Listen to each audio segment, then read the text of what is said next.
All right, here it is. It's been rumored for a while. It finally happened. Carolina Panthers. Originally, I guess they were looking for 2 first-round picks for Christian McCaffrey. They didn't get that, but they did get multiple draft picks from a team that really wanted McCaffrey, and that team is the San Francisco 49ers. A ton of picks going from San Francisco to Carolina. So, Mike Jones, the 49ers actually pulled an LA Rams. They said, F those picks, traded them to Carolina, got back, I think, a terrific player, and McCaffrey, who's going to push them over the top. But one person here doesn't think so. And it's not you, it's Jason Johnson. What do you think about this McCaffrey deal? I think it's good. Who's got 2 thumbs and thinks that this isn't going to help? If he can stay healthy, then it's great. Because you have him, you've got Debo. Imagine the things that Kyle Shanahan can do with 2 of those, and George Kittle. And, they've got some young wide receivers as well that they can throw into the mix. They've lacked stability at the running back position despite investing a lot. There've been a lot of injuries. Now, Christian McCaffrey has not been able to stay on the field. He has not had a full healthy season, I think, in 3 years. But maybe now that he doesn't have to assume quite as heavy a load, this will be better for him. If I'm the 49ers, I'm glad that I didn't have to give up 2 firsts or 2 seconds. Yes, they have to give up picks, but those picks, a lot of them were because they got compensatory picks because they lost Robert Saleh and they lost Martin Mayhew. So Mike McDaniel. Mike McDaniel. So that helped them be able to go after this. Because in the thing you mentioned, the Rams, not only did they get a dynamic player, they also blocked the Rams from getting that player. So this is a win on multiple fronts. So Doc Johnson, tell me why you don't like it. I got to hear this. Well, first off, Christian McCaffrey, we already talked about street clothes Anthony Davis. McCaffrey has not been able to stay healthy for years and years and years. And this is the other thing about a running back at this point in his career who can't stay healthy. If you guys pay attention, just physically, where does Christian McCaffrey get hurt? He keeps getting hurt on the left side of his body. Shoulder, knee, thigh, blah, blah, all left side. That is a consistent series of injuries. If he was getting hurt in different places every time, that could just be the unlucky health of the luck of the draw when it comes to the NFL. But he has a consistent physical issue on seemingly one side of his body. That ain't going to change. I don't care where you put him in your lineup. He's not going to suddenly turn into a guy that can give you now 17 games plus 2 playoff games. That's not going to happen. And the other problem with Christian McCaffrey is, unlike Jonathan Taylor, unlike Derrick Henry that you got down in Tennessee, when Christian McCaffrey gets hurt, he's done for the rest of the year. Derrick Henry will get hurt, miss 3 or 4 games in the middle of the season, come back. But McCaffrey is done for good. I don't think this makes them a contender. If anything, I think this takes away from Brandon Ayuk. This takes away from George Kittle getting back into playing shape, and it's not going to make the 49ers a Super Bowl contender any more so than they were beforehand.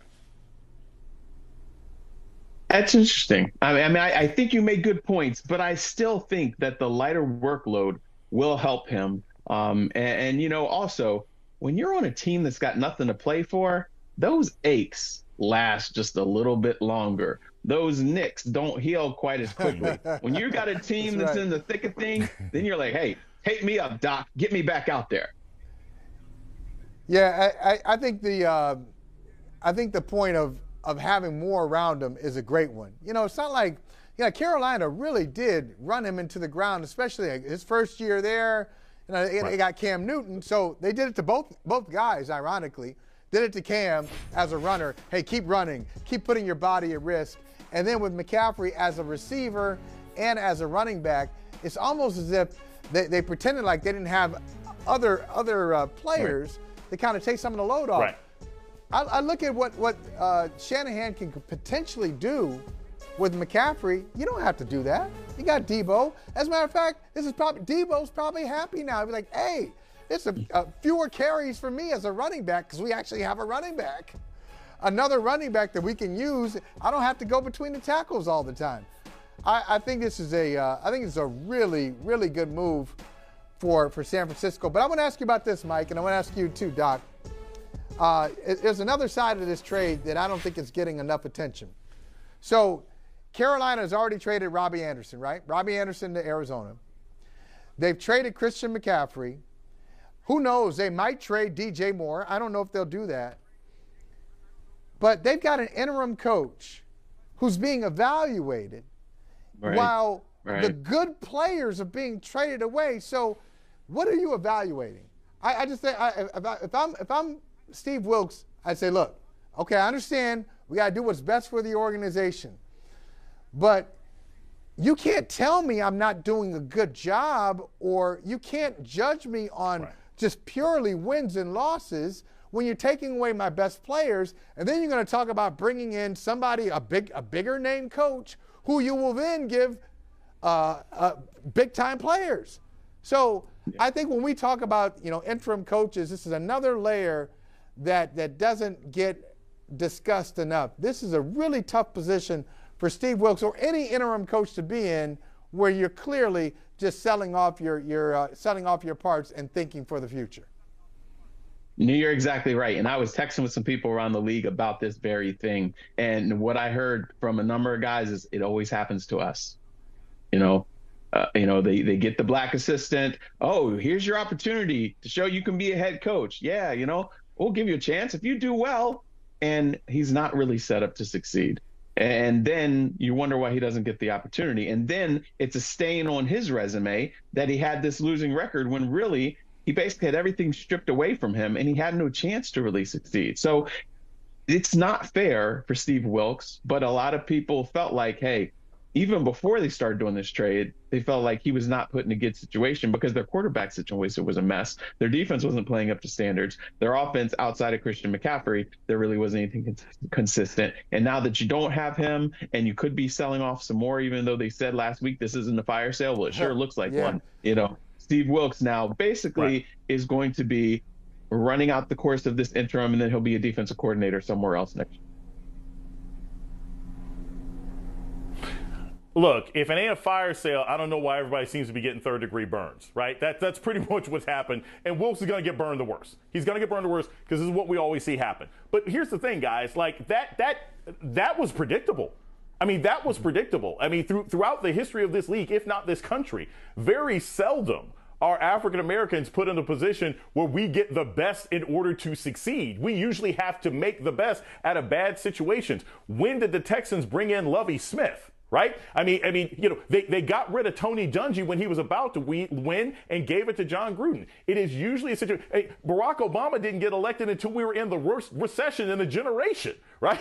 You don't usually have instances where the keys to the brand new Maserati with only 10 miles on it is given to a black man or a black woman. So I am not surprised. Whether or not he can turn anything that's going on right now in this absolute dumpster fire in Carolina, it is probably impossible. But at this particular point, he had to know that was the case. You take the opportunity that you can, you try and make the best of it, because as a whole, the system of hiring and firing coaches, what were we just talking about? Cliff Kingsbury. This is a guy who's never won anything under any circumstances. Right. He'll get dozens of opportunities. It's never been fair in the NFL. It's never going to be.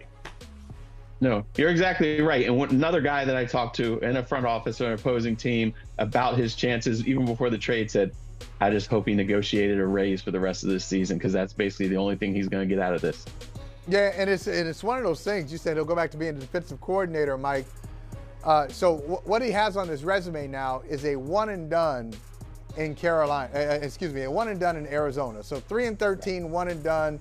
He had Josh Rosen. The next guy got Kyler Murray. I mean, okay, and that's Kingsbury. So one and done in Arizona, and now you come in as an interim.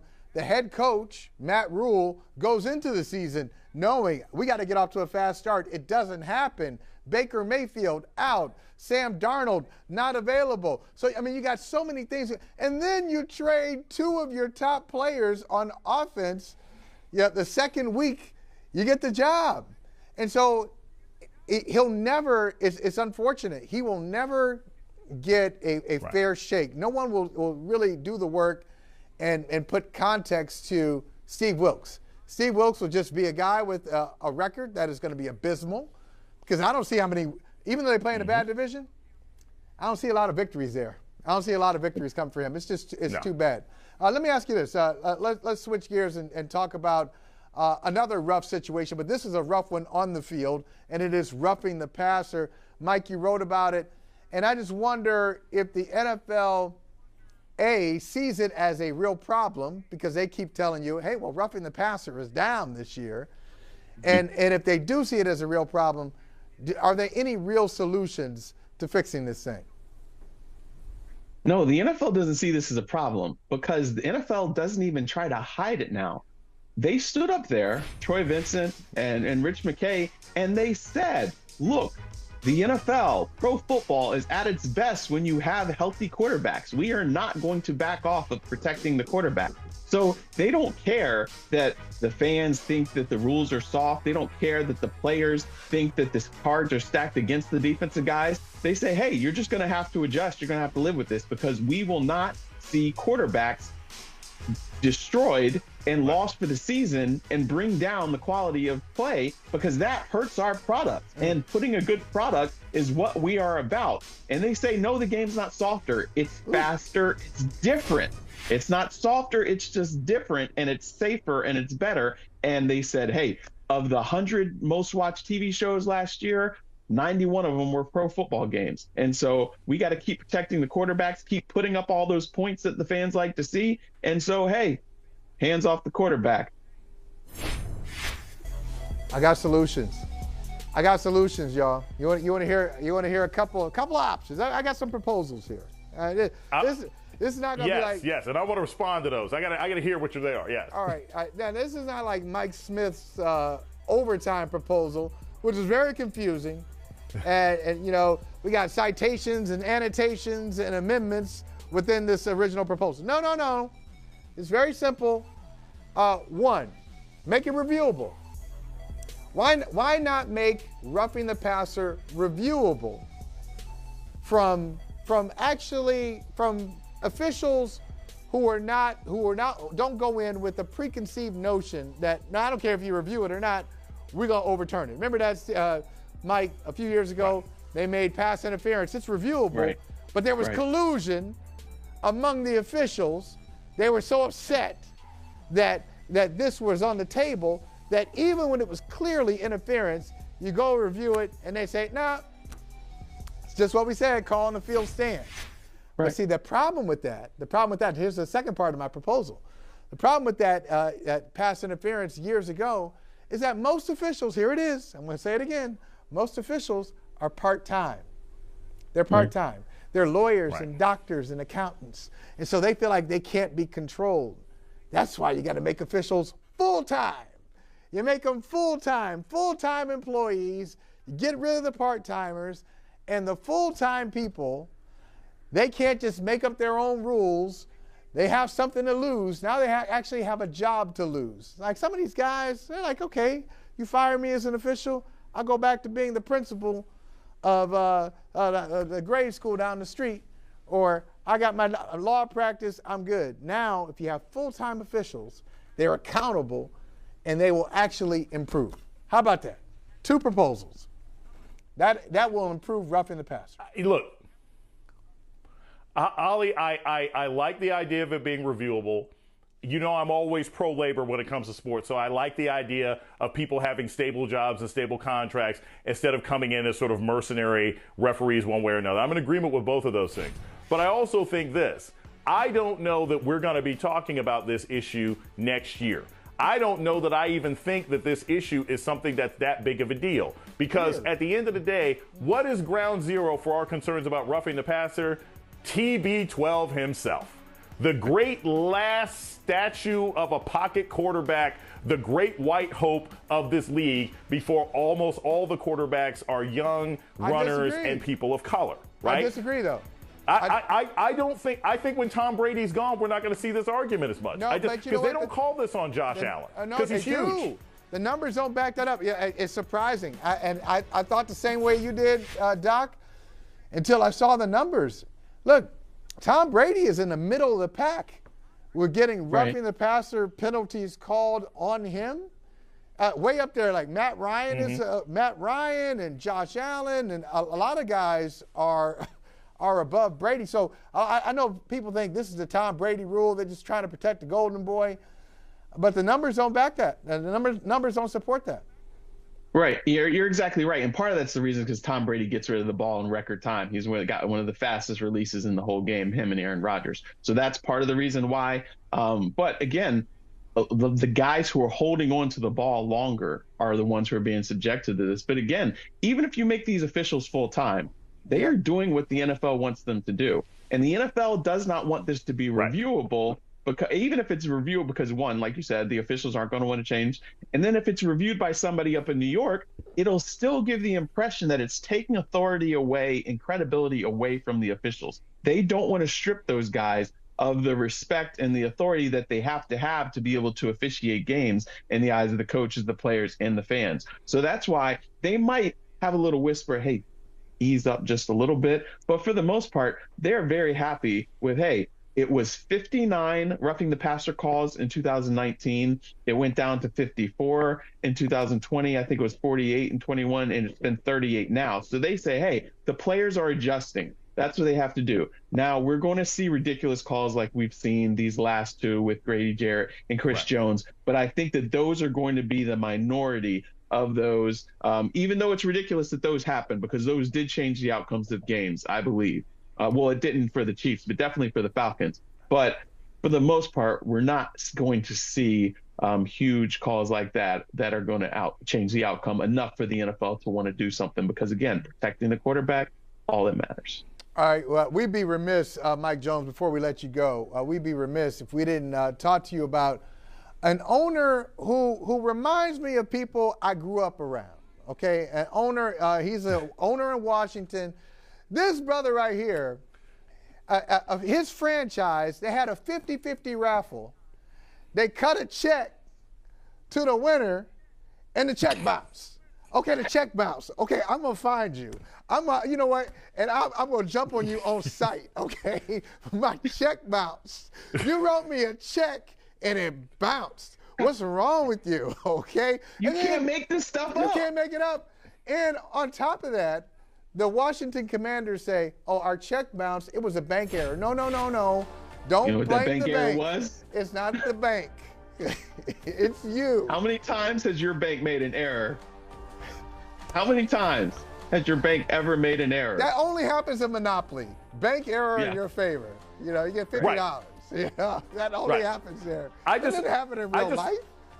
I just want to see Dan Snyder do the Kevin Hart routine, the way my check-ins and my savings are set up, and just sort of like explain why he's writing, why your team's mouth is writing checks that your play on the field can't cash. It's ridiculous, but it's indicative of a franchise. If we had a Justin Verdant world, there would be franchises that would be more routinely taken away from owners who show an inability to not only manage a team, not in terms of wins and losses, but also appropriate and professional behavior. We could talk about Stephen Ross in Miami with tampering and possibly throwing games. We could talk about Dan Snyder with sending cheerleaders from the team to foreign countries and taking away their passports and massive sexual harassment and other inappropriate behavior. These are people who I think do not honor the shield. And the bounce check is just the latest. I mean, there should be, again, if we had a just and fair world, a way in which team owners who routinely demonstrate poor character and poor judgment are no longer allowed to damage the NFL. What do you think, Mike? Yeah, any chance of that happening? I think it's going to be really difficult to take. I know a lot of people talking about Snyder. He's not going to lose that team. I don't think he's going to take it away. No. Right? Right. It'll be difficult. It's very involved, long, multi-step process. Jim Irsay speaking out it was remarkable because it's the first time somebody's gone on record in saying that. But still, 24 votes. It would have to be a special meeting. It's almost like a trial, reviewing everything. It's a lot that still has to happen. And I don't know if that would happen, much to the dismay of the fans in Washington and Jim Irsay and a few of his pals. But I just don't know if there's going to be enough. A groundswell. Yeah, I don't see it, Mike. I don't see him getting 24 votes to get him out.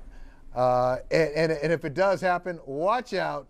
That's when the real fun starts. Hey, thanks for watching Brother from Another on YouTube. Make sure you hit subscribe before you leave, and be sure to watch us 3 to 5 p.m. Eastern Time on Peacock. Appreciate you.